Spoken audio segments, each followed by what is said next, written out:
fact that God came and dwelt among us, that the eternal compressed himself to a span, eternity became man.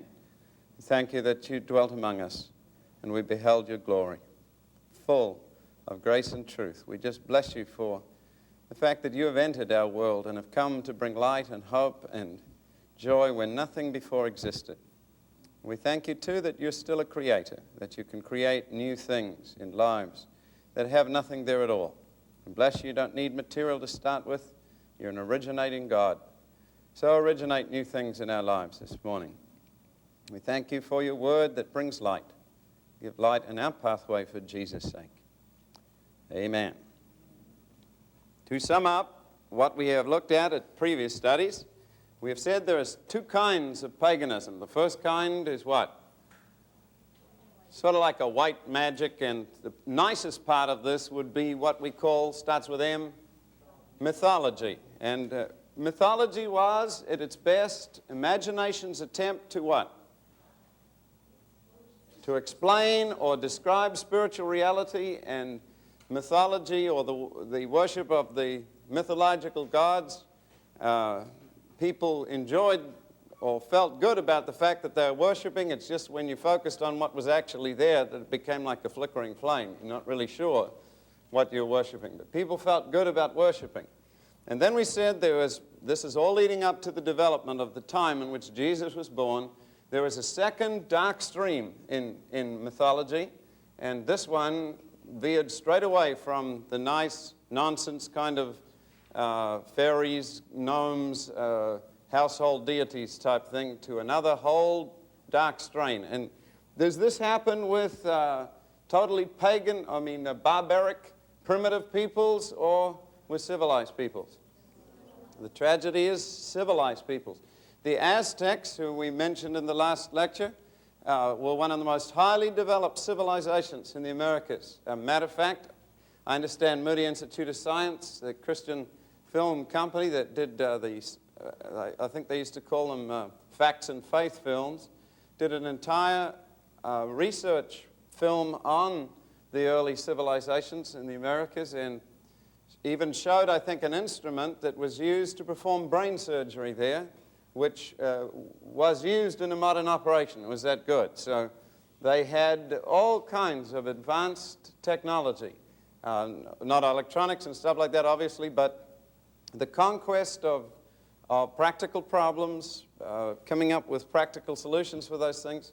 They were an advanced peoples, and it was those same peoples that had the living human sacrifice. I've been up to Petra, the place that you get to by going through a crack in the middle of a rock, and seen the sacrificial altars there that have a basin cut into them so that the priest could catch the blood as they cut the living heart out. And this incredible stuff. You think this belongs to pagan and very backward, primitive cultures, but as G.K. Chesterton pointed out, the Australian Aborigines are very primitive people.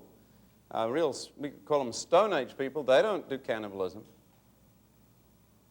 But the Maoris, my ancestors in New Zealand, which is just across the Tasman, they're much more advanced, and they occasionally did practice cannibalism, not because it was something they didn't know was wrong. It was precisely because they did. They thought, when we beat our enemies, we'll eat them and just really scare the cheese out of them.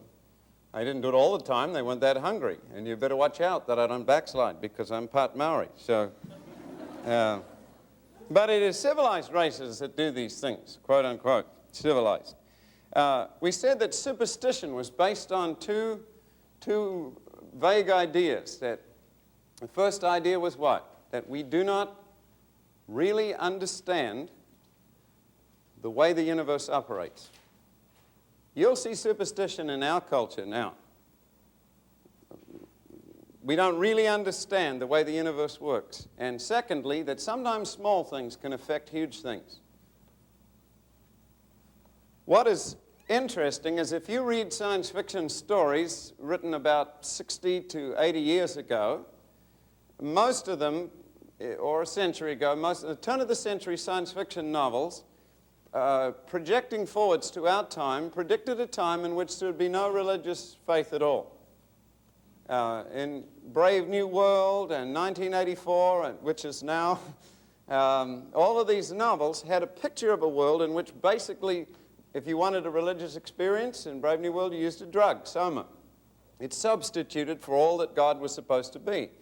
So humanists back in those times, projecting forwards to our time, came up with a technological civilization that had no supernatural in it at all. But the very opposite is true. The most advanced technological countries in the world are also the ones that lead the world in occult research. Russia has highly developed programs studying psychic phenomenon, telepathy, telekinesis, and all this stuff. Matter of fact, there's an entire branch at the CIA in this country working on it. It's being called espionage, where they're doing research and using extrasensory perception for spying. You can go inside a super secret bunker without leaving your body and all this stuff. So isn't it strange that the same cultures that would reject the idea of heaven and hell would turn to the psychic and to the occult? So you can write this down. When a culture rejects God, the biblical God, when a culture rejects God, it doesn't become really atheistic. It becomes magic. It doesn't become a non-believer in the supernatural. It just transfers its allegiance from the divine supernatural to the demonic. Now, if you want an example in our time, in this culture, when a culture rejects God, it doesn't become atheistic per se, it becomes magic. It starts believing in superstition. It starts giving credence to that which is occult or demonic. A good example in our time, some of the patently humanist anti-Christian magazines on the stand, Discover would be one. Discover is one. Another one is Science, 80, whatever. These kind of magazines. Scientific American, of course, a little bit more technical. But these magazines have a patently anti-Christian stand. Omni would be another. Published by the same Playboy or Penthouse empire. You know that? They're obviously not Christian. And almost every article, wherever they mention the church, or they've got to have a crack at Christianity some way or another. Now, what's interesting is the amount of, these are popular magazines, not serious scientific magazines, but whenever they have a crack at Christianity, about the same article, they explore seriously psychic phenomenon, or look, is there any value in astrology, or, it's crazy. After a while, you wonder if this is the National Enquirer instead of Scientific American. So, though the true humanist of our time, the real hardcore humanist, doesn't believe in anything, he's not even sure he's there. There are a lot of humanists who are psychic humanists. They're more into the supernatural, and it is this band that are much more dangerous. It's the magic band. It is a culture like that that produces the Third Reich. Nazi Third Reich was not just a military organization. It was embedded with the supernatural. There was real demonic stuff in there. Court astrologers type things, people consulted. If you've ever read The Rise and Fall of the Third Reich, it's a very interesting, there's a little, about a 10-page mention there of a man called Chamberlain. Chamberlain was one of the key apologeticists of the theory behind much of the Third Reich's supernatural ideas. When Hitler wrote his book, he called it Mein Kampf, My Destiny. There was a supernatural thing there. It's not just one man doing it his way. It was, I'm tying in with powers beyond imagination, and they're going to take me to the rulership of the world where we have been fated to do this. People do not understand, mere military or economic historians do not understand why Hitler totally seemed to flip out. He sent his soldiers into Russia in the dead of the winter with just standard issue greatcoats, not even any kind of winter protection. And they died like flies in there. And that seemed to be a totally insane thing to do. And Hitler was, in a real sense, insane. But you have to understand what's lied what lay behind that thing, and it was the doctrine of ice and fire. And what the Nazis believed in high places is that they were working with cosmic powers beyond the level of humanity as we know it, that which would make them into another kind of race, so superior that human beings would look like insects, and that they were working with these powers. The ice and fire doctrine was that as they really thought this, as they sent their troops into that icy wilderness, that the ice would melt before them because these cosmic forces on their side would open the door to conquest. That there was, and when they seriously believed that, they died. Because it was a lie, but it was a, can I say there's a real lie. It was a genuinely, there are some things that are real, but they are false. That they are real in the fact that they exist, but they're false in the sense that they are not true to biblical pictures of the universe. And you trust that thing. A voice says to you, jump off a cliff, you can fly, you can fly. It may be a real voice really speaking to you, but you will die. Okay? Now, having said all of that, I want to take you back now to this little city called Newtown that the Romans called, remember the name of it? Carthage. And from our perspective in history, we don't really know much about Carthage. We remember that a man called Hannibal came from Carthage. We also remember, if you study history, there was a thing called the Punic Wars. And those wars actually they really finished Rome off. Rome was actually finished, not as a city, but as a civilization. Rome was finished. And the one who did them in was Hannibal. And we have to, now looking back, because Carthage was totally eliminated from the face of the earth, it is hard for us to understand how much power Carthage had in those days. Tyre and Sidon, the mother cities from which Carthage, a new colony, was born, were a mercantile empire based on money and transport. They could get anywhere in the world, and they had the wealth to do it. They were a people then, center of whose lives were things. Matter of fact, they believed that dead things were stronger than life.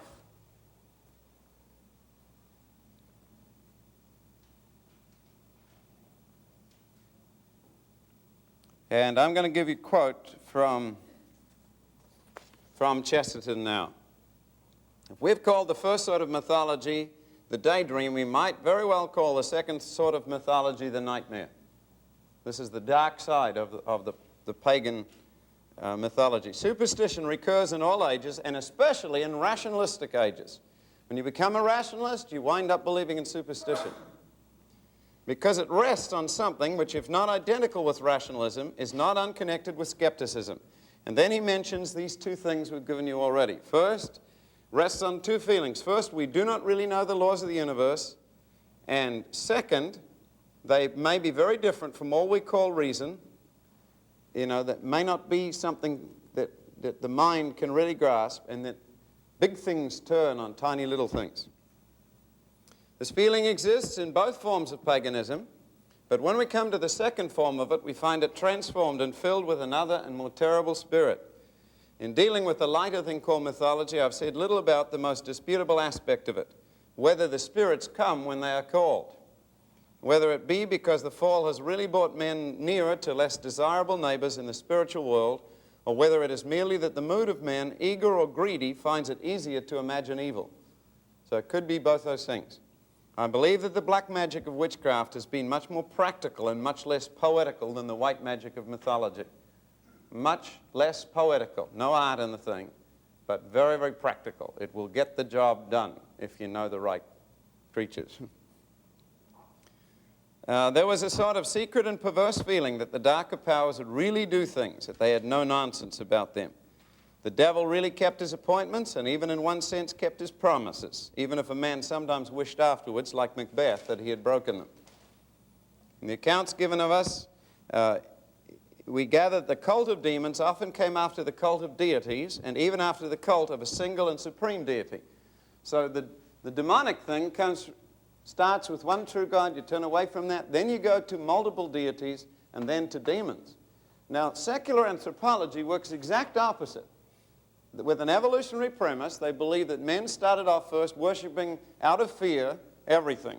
Worship the rocks, the grass, and then eventually they came to a few deities, and then the idea of one true God evolved. That's what you'll learn in secular anthropology. The facts, Jeremiah, are otherwise. The facts are the opposite of that. And a good book on that, from a Christian perspective, would be Eternity in Their Hearts by Don Richardson.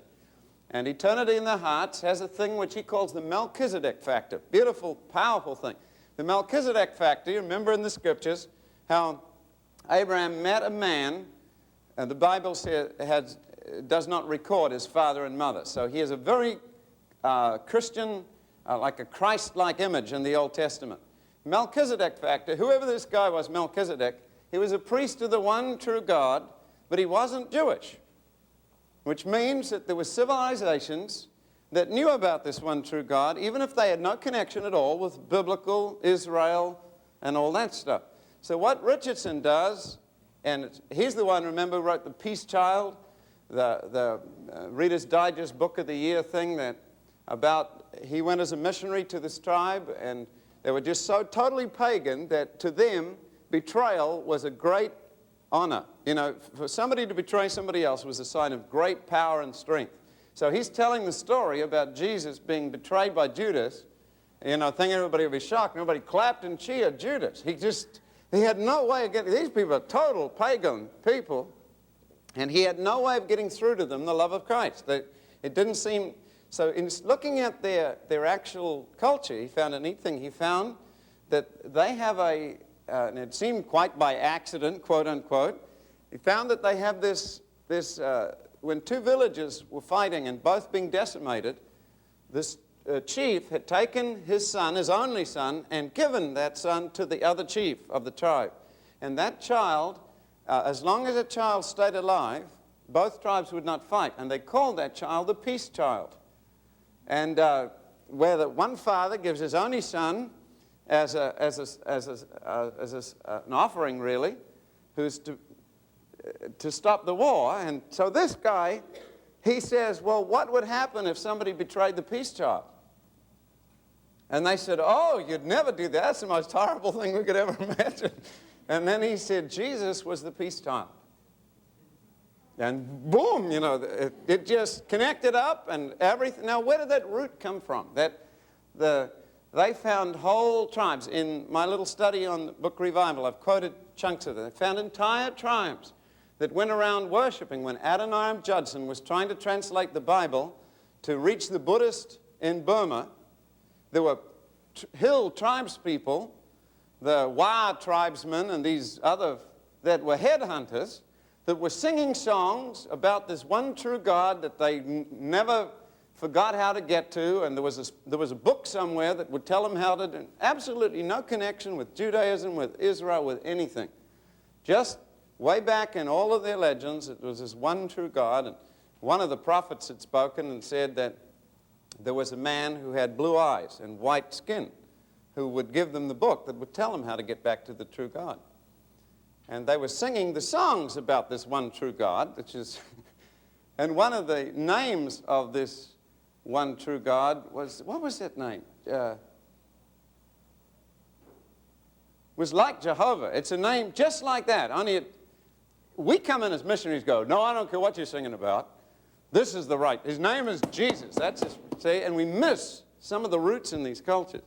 Anyway, the guy, there was a robber there and an ex-murderer, and he wanted to find a job in the village. So they employed him in the Bible college and just for a job, and he began to read, you know, they taught him scripture. He seemed thick as a stick, boy. He just couldn't get anything until it came to this. They started talking about the gospel, and he realized this is the book. This is the lost book that tells us how to get back to God, and went bananas. He raced up and became an evangelist to his tribe, and I think 10,500 of those headhunters got saved, and then it boiled over to the next tribe, and that's why in some parts of northern India up there are more Christians per head population than any other country in the world. I think it's over 90% of one northeast Indian state professedly Christian, you know, basically because of this evangelism. Now what we're saying is that The secular world uses its same evolutionary premises that are being attacked now in the technical field in anthropology. It says what we've got is a development from primitive pagan ideas about God all the way up to one supreme deity, which is supposed to be the top evolved idea of God. The actual fact is the opposite. People start with an idea of one true deity, which is a biblical revelation, and then they get into multiple gods. They either make them personal, like the West does, but not infinite, or they make them infinite everything and impersonal, like the East does. Not infinite personal, like the Bible does. And then finally wind up, as Chesterton points out here, in the demonic. You move away from God, you go away from life, you start going towards death and destruction and ugliness and all that is awful. All right? The idea of employing demons who get things done, a new idea appears, of being worthy of the demons, of making oneself fit for their fastidious and exacting society. A great statement, fastidious and exacting. Have you ever read C.S. Lewis's The Screwtape Letters? Fastidious and exacting. You know, that's, they're very legalistic demons. They're full of fear and bribe and threat. Fastidious and exacting, love it. With the appeal to the lower spirits comes the horrible notion that the gesture must not only be small, but very low. Sooner or later, a man deliberately sets himself to do the most disgusting thing he can think of. It is felt that the extreme of evil will extort a sort of attention or answer from the evil powers under the surface of the world. This is the meaning of most of the cannibalism in the world. In the ancient world, demons often wandered abroad like dragons. Now, this book is written in 1920 something. Okay? The ancient world, the demons often wandered abroad like dragons. They could be positively and publicly enthroned as gods. So you walked around in those early world, there were images of the demons set up all over the place, these goggling, Gargoyle type things. Their enormous images could be set up in public temples in the center of populous cities. And all over the world, the traces can be found of this striking and solid fact, so curiously overlooked by the moderns who speak of all such evil as primitive and early in evolution, that as a matter of fact, some of the very highest civilizations of the world were the very places where the horns of Satan were exalted, not only to the stars, that's in the darkness, but in the face of the sun. Right out there in broad daylight, there was genuine demonic worship going on. Now, to us today, that seems like, to many modern, quote-unquote, civilized people, the worship of real demons. We've thrown all of that. We threw out hell, we threw out heaven, we threw out God, all of that. In the 60s, that was something we left behind. And so the worship of the demonic, that there be really beings there that could really come when they were called, is something that we just sort of, you know, the old humanists I mentioned, like the guys who edit Scientific American and Isaac Asimov, don't believe in any supernatural whatsoever, they would poo-poo that idea. And that's why they don't understand stuff like this. You see, what we're looking at now is the public enthroning again of, I'll get upside down. Doesn't matter. It's going to be turned upside down anyway. What we're looking at is the public enthroning again of the image of the demonic.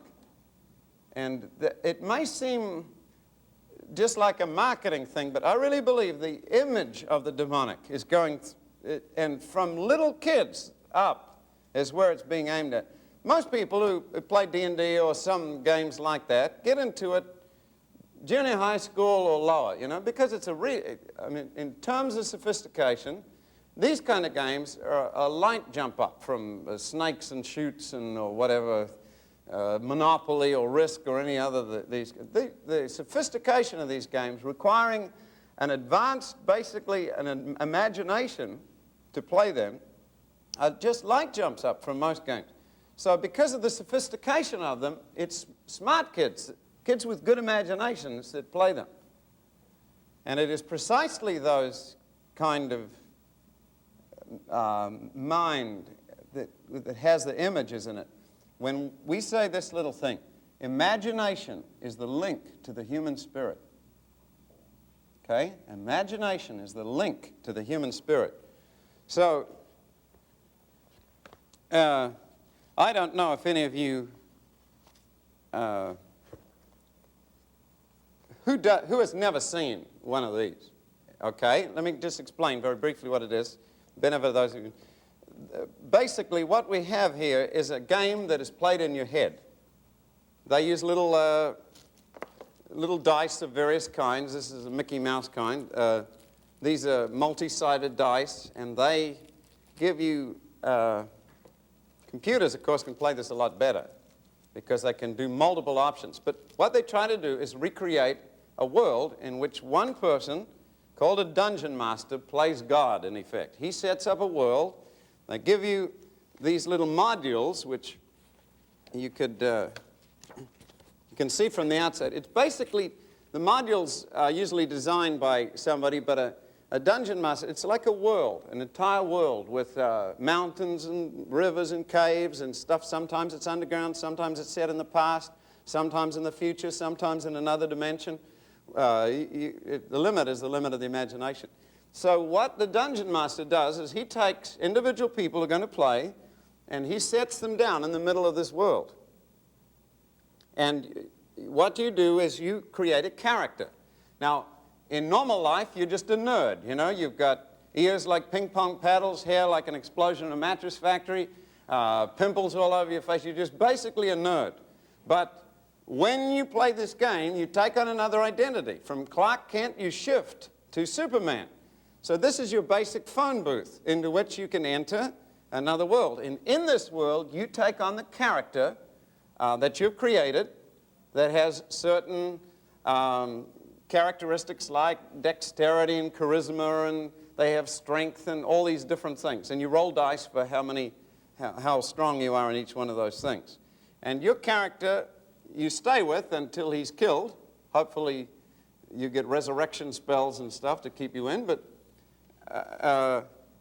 in different worlds, these different characters play. Now, the scary thing about Dungeons and Dragons, these modules, of course, they give you maps. All you basically need to play is a piece of graph paper where you can draw out what you've discovered. The dungeon master knows what the whole world looks like, but he will just describe it to you. So you're standing, looking across a vast green plain. To your right, there are a set of woods from which you hear sounds like this.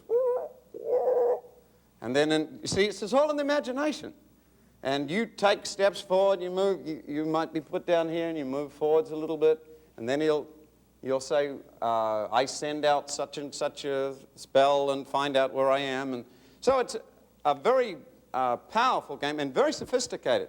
The level of sophistication in these things is higher than any other game that's been done in the last 100 years or more. But what we're looking at here is a game played in the imagination. And the scary thing is, I believe, we're watching training of the imagination in the demonic. When you train the imagination, spiritual part of man, and you train it with games, and by the way, games are some of the best ways in the world to learn. I had a very enlightening discussion with a Christian humorist. We had about a 3-hour talk about humor in the Christian church. And this guy is a serious humorist. He has over 2,000 books on comedy. Now, that's serious humorist. And he said this. He said he does not know of any major comedy team who ever become Christians. Isn't that a sad thing? There's no famous comics that he knows of that have ever been saved.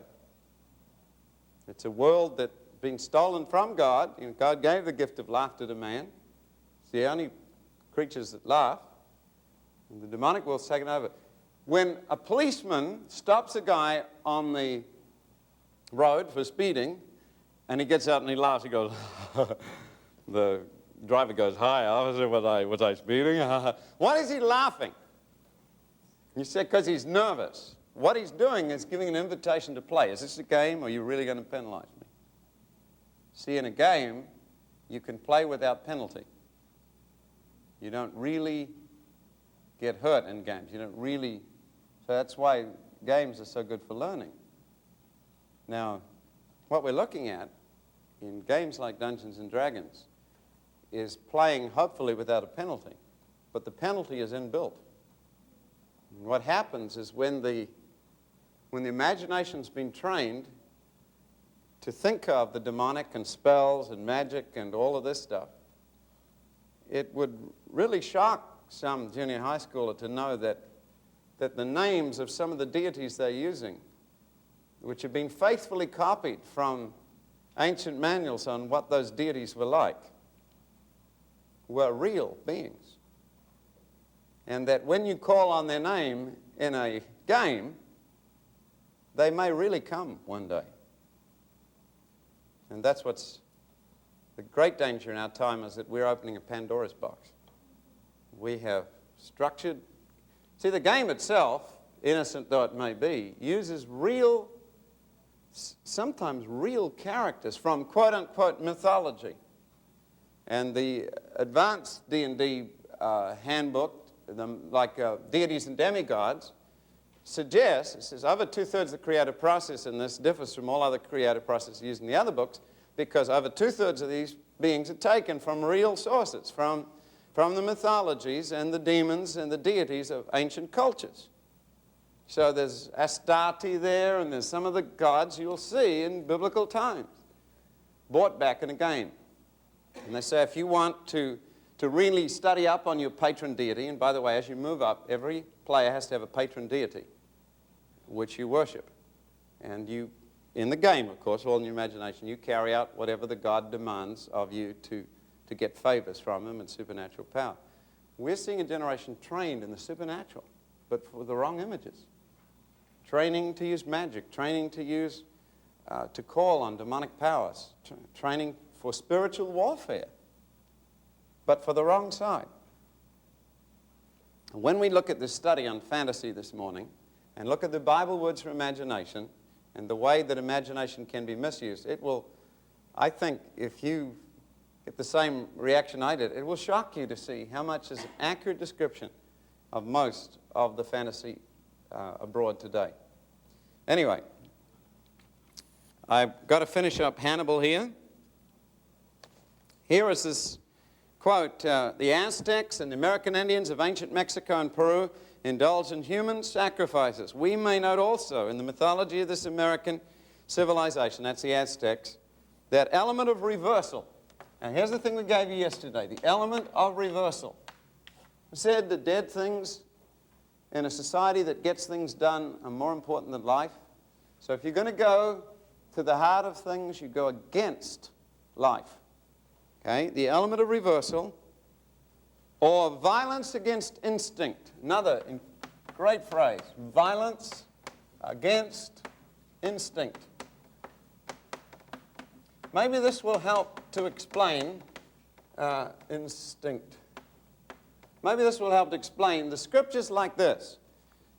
Unnatural affection. See? Describing the lesbianism and sodomy in Romans 1. Even their woman turned against the phrase, that which was against nature. See, that's that violence against instinct. It is not an instinctual thing for a woman to kill her own child. You have to do violence to your instinct. That's why there's so much guilt associated with abortion. Even when a woman is being told in her mind there's nothing wrong with it, everybody does it, you still are going against instinct, the inbuilt desire of God. This unnatural, another word we would use is alien, something inhuman, not. Remember the scripture says, doth not even nature itself teach you? It's not, you don't even have to be Christian to this. It is just being human. It is the humanness of man that is a testimony to the reality of God. Is it Os Guinness that quotes that little couplet? What is it? The world is dust, and yet, the world is dust. There's nothing there. And yet, there's that sense of this, I don't feel like it is. That's instinct. God built something into man that says you are a person, you're valuable, you're important. And even when your mind says no, you've got to go against that thing. And they deliberately do. The element of reversal. It is notable not only it runs backwards everywhere through the unnatural religion of the demons. It is notable not only in ethics, but in aesthetics, not only in right and wrong, but in beauty. Now, if we were going to ask what Satan was like in heaven, and there's a description in Ezekiel of him, answer me this question. What did the devil look like in heaven? He was beautiful. He was full, perfect in wisdom and beauty. So here's what he was. He was beautiful, full of beauty. He was perfect in wisdom. He was wise. And apparently he had some connection with music. I think he was in charge of music in heaven. Seemed to be in charge of worship. If Gabriel's in charge of communications and Michael's in charge of power systems, then it seems like Satan was in charge of worship. So he had some connection there with the worship of God in music. Now look at what sin does. He is out to make people ugly. He who is the most beautiful is out to make everybody else in the world ugly. When he gets hold of a person, he makes them ugly. He ruins them. He ruins their faces. He ruins their morals. He ruins their imagination. He makes it bestial and degraded and ugly. And when he's finished with a person, they are left a total shell of what they could have been. The Bible says, a thief cometh not but to steal and kill and destroy. He's a waster. I call him psychic vampire. He comes on life. That's a description of the satanic. Take all of the life you can out of something and inject all the death you can. If the devil gets an orange, he pulls out all the goodness, pumps it up with color and artificial, and gives you a ball of death, back. And jumps up and down on all the vitamins. That's... And wise. What happens when Satan gets hold of a mind? He blows it. He totally degrades it, perverts it, blows it, sucks it dry, makes you stupid and totally empty. The famous word, vanity, said Solomon. Empty. Total craziness. I think that's Barry Maguire's favorite description of his past. Craziness. What he said is just crazy. And then music and worship. What has he done to these things? I was with Graham yesterday, and we had I browse through records every time I go down the stores. There's a new Van Halen album with a little cherub smoking a cigarette. Just the child thing. Let's make it angelic, and let's pervert that too. Let's get down as low as we can. Reading some of the lyrics, how much child seduction there is in the stuff, and how much Ozzy Osbourne's new live album with teeth and bits of meat in his mouth, and just as ugly and as perverted, as shocking as you possibly be. I want to read you some of the lyrics of, these are old songs now, but here are themes going through music. Death. Suicide. Jump. Jump isn't about a rock star jumping around on a stage. It's, go on, jump. Kill yourself. Here, listen to this one. Here's Blue Oyster Cult's Don't Fear the Reaper. 5,000 teenagers committed suicide in 1980. Come on, baby, do it with me. Take the leap. It's easy to see. 40,000 men and women do it every day. 40,000 men and women are strictly on their way. Don't fear the reaper. Don't fear the reaper. 40,000 people do it every day. Don't fear the reaper. Come on, baby, let's play.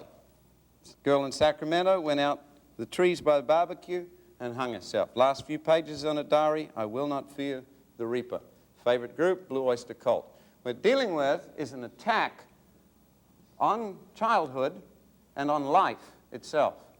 Now go through, I just say this to you, go through your local record store and have a look, not just as musicians. This is a neat marketing trick. People have found this. If you want to make money, go against life. Do you understand? This is the spirit of Moloch. This is what Carthage believed. We're 1,000 years and more away from this, but it's coming back to your time. It's there in high-tech plastic packages.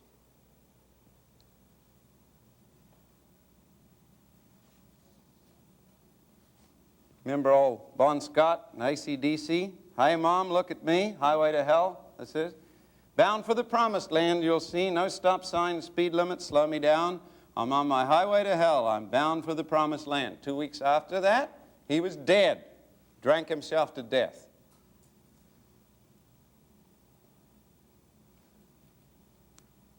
Elvis Presley and Jimi Hendrix. Jimi Hendrix choked to death on his own vomit. Janis Joplin shot liquid cement in one arm and LSD in the other. If she hadn't died by drugs, VD would have killed her. Deborah Harry, die young, stay pretty. See that suicide and death thing running through? When we go to, well, here's dead Kennedys. God told me to skin you alive. I kill children. I love to see them die. I kill children and make their mamas cry. Crush them under my car. I want to hear them scream. Feed them poison candy to spoil their Halloween. It's your basic, enjoyable song here. Here's Elton John from Honky Chateau. Think I'm going to kill myself. I'm getting bored being part of mankind. There's not a lot to do no more. This race is a waste of time. People rushing everywhere, swarming around like flies. Think I'll buy a 45, give them all a surprise. I'm going to kill myself, get a little headline news. I'd like to see what the papers say on the state of teenage blues. Here is Missing Persons. This is from one single album. I'll just read you some of the lyrics. What happens when you're a kid on the end of this? And you're growing up, a 1980s teenager now. Here's a noticeable one. My image is hard and my attitude heavy. I'll take you out with the things I say. I draw the crowds, and whenever I'm ready, I've got what it takes to blow you away. I am your social and your cultural leader. I create fads and make all the scenes. You know about me from your weekly reader. I'm on the cover of your magazines, like Boy George. Because I am one of the noticeable ones. Notice me. Because I am one of the noticeable ones. Notice me. My private life is scandalized by the public, but that's the price I have to pay for my fame. And all the leggers in my way with their cute tricks are getting over just by dropping my name. And then out of this, here's one of the saddest songs. Do you hear me? This is called Words. Do you hear me? Do you care? My lips are moving and the sound's coming out. The words are audible, but I have my doubts that you realize what has been said. You look at me as if you're in a daze. It's like the feeling at the end of a page when you realize you don't know what you've just read. What are words for when no one listens anymore? When no one listens, what are words for when no one listens? There's no use talking at all. I might as well go and talk to a wall because all the words are having no effect at all. It's a funny thing. I'm all alone. Something has to happen to change the direction. What little filters through is giving you the wrong impression. It's a sorry state, I say to myself. Let me get by over your dead body. Hope to see you soon. Doors 3 feet wide with no locks open, walking always backwards with the face of strangers. Time could be my friend, but it's less than nowhere now. Pursue it any further, and another thing you will find, not only are they deaf and dumb, they could be going blind. No one notices me, so I think I'll dye my hair blue. Media overload, last lyrics, bombarding you with action. It's getting near impossible to cause any distraction. Someone answer me before I pull out the plug. What does that mean? You see that? We are being flooded with the spirit of Moloch. It's gone through society. It's invading on all levels, in games, in music, in film, in the violence and the death there. And it's against nature. It is inhuman. It is alien. And that which is closest to the most shocking, most ugly, most degraded, most mind-blowing, we will go for. Because there's money in it. Carthage understood that very, very well. Carthage was not stupid. They paid their tithes to Moloch. Now we want to... Why are we giving you all of this thing to I mentioned to you I'm going to talk about Hannibal. Hannibal was the greatest military genius that Carthage ever produced. A rare military figure like a Napoleon or a Monty or a MacArthur. He just arose in the middle of Carthage, a genius. And here's what happened.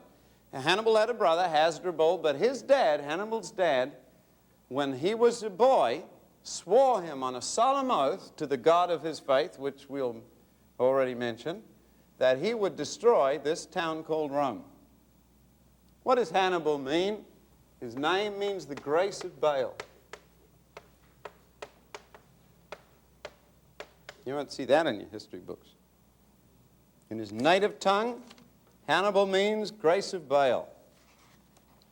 Some people believe, because Baal, the word Baal actually means Lord, that sometimes when people are talking about Baal, they're talking about Moloch as Lord and King over the universe. Though Baal has been worshipped as a distinct deity, it's just a general title, not a name so much, you see. King, the Lord. Baal, Beelzebub, that Lord of the flies or Lord of the dung heap or, you know, that other kinds of things. All right? Now, I want to throw something in about war. However wars start, and we're talking about the Punic Wars here, however wars start,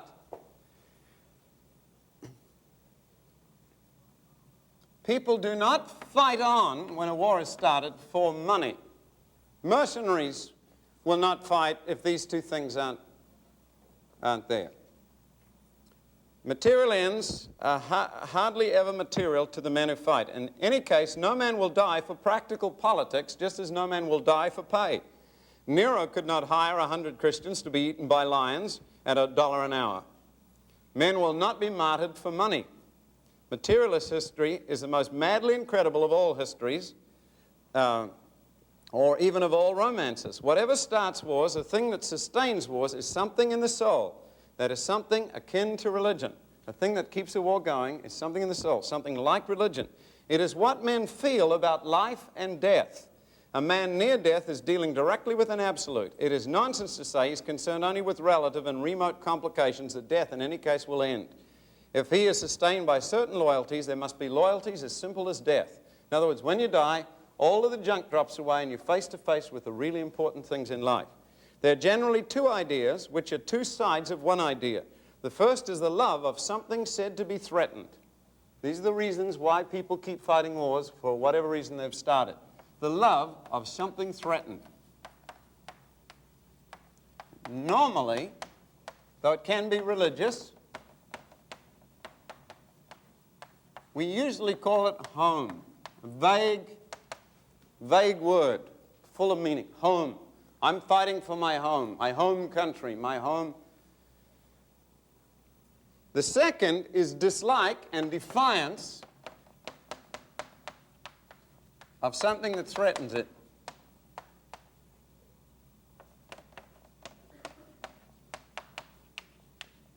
That whatever thing that you don't want to lose.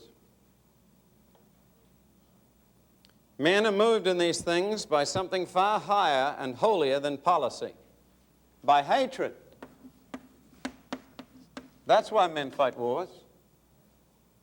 What is meant by a religious war, and this is a tremendous statement, there is a religious war when two worlds meet. There is a religious war when two worlds meet. That is when two visions of a world meet. Whenever two visions of a world collide, you have a religious war. Now think today of the tensions in the world, and you will trace them back. Basically, we've got religious war on. The Iran, Iraq, and all of this. We're dealing with a religious war where two moral atmospheres meet. When two visions of what a world should be like meet, you're going to have a war, a spiritual, a religious war.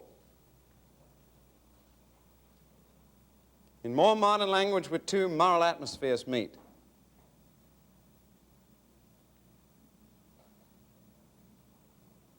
Okay. I told you about the gods of Rome.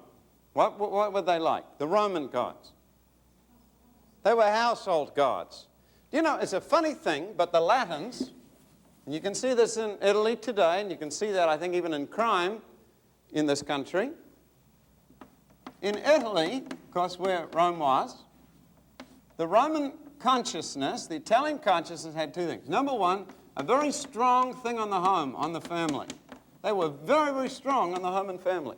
As a matter of fact, Rome was built on that thing. Sons, and there's, whole wars were fought to avenge. Somebody killed somebody, so they, in revenge, and at the same time, a very strong independent spirit. And those two things run a real independent spirit. Rome is, you could call Rome, city of barricades. It was basically built out of, the Roman government was built out of constant challenge of government. And it is only possible for people to challenge government when they have something more sacred to them than government, the home. That's what this country is like, or was.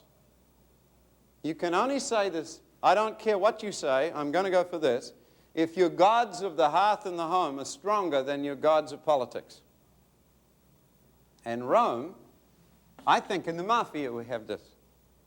Religious, family ties, you never let an insult to the family get past, and you got that real independent spirit from everything running at the same time.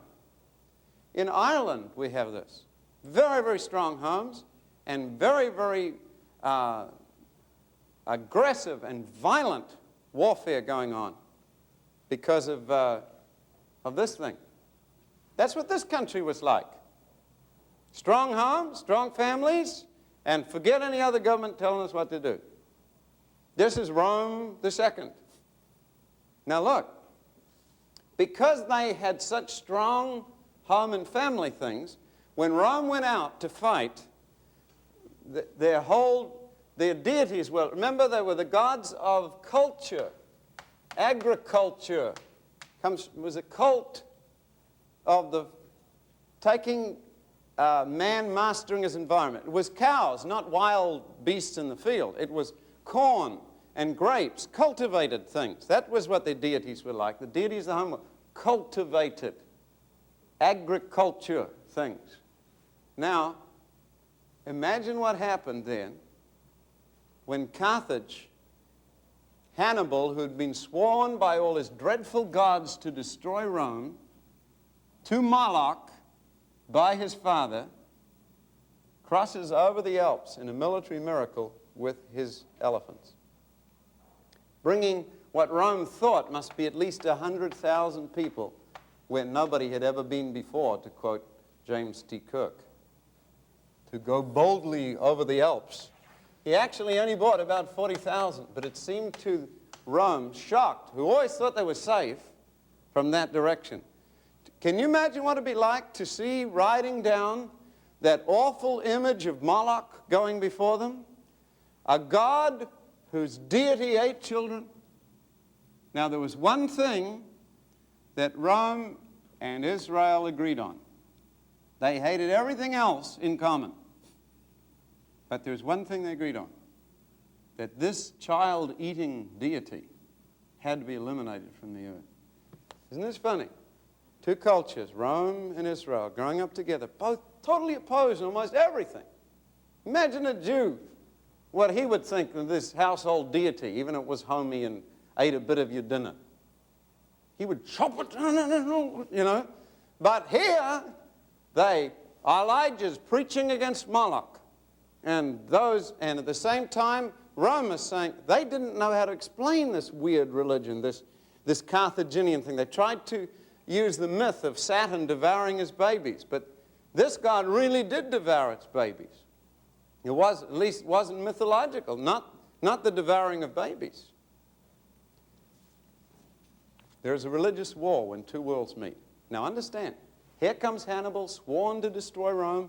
He comes over the mountains with all of his elephants. There are the Nubians from Africa there with their desert horses.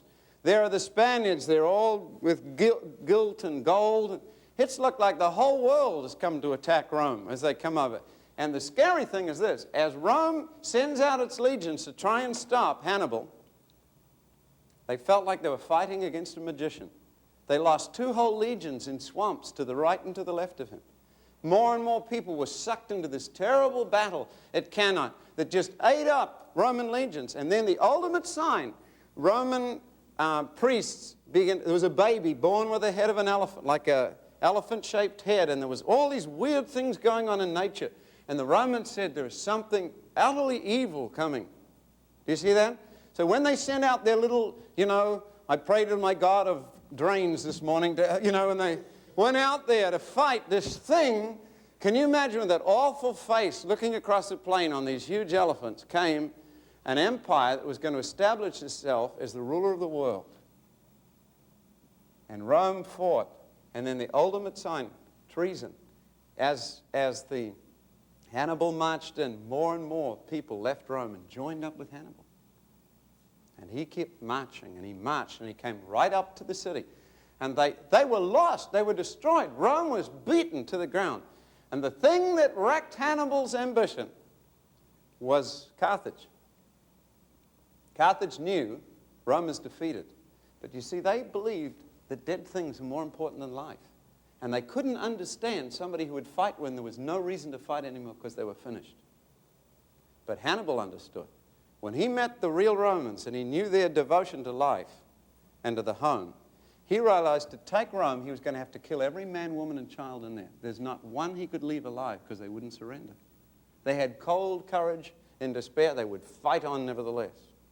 And so he sent back to Carthage to get more reinforcements. And the good old businessmen, the worshippers of Moloch, said, this is crazy. Why so? They're finished. They're wiped out. Their legions are totaled. That's it. They're gone. They ignored his letters. They threw them away. And out of the ashes, those coldly despairing Romans realized they're not going to be able to take all of us. And they started fighting back. Hasdrubal was killed. And then Hannibal was driven back. And then guys like Scipio arose and began to fight and carried the war on across. And then into Africa. And suddenly Moloch's men came to their senses and realized, we are getting defeated by these people who are ruined. And Carthage fell. And great was the fall of it. And nothing has ever fallen like Carthage since the fall of Satan. It was totally. Matter of fact, this is the statement they wrote in the end of these Roman wars. In Latin.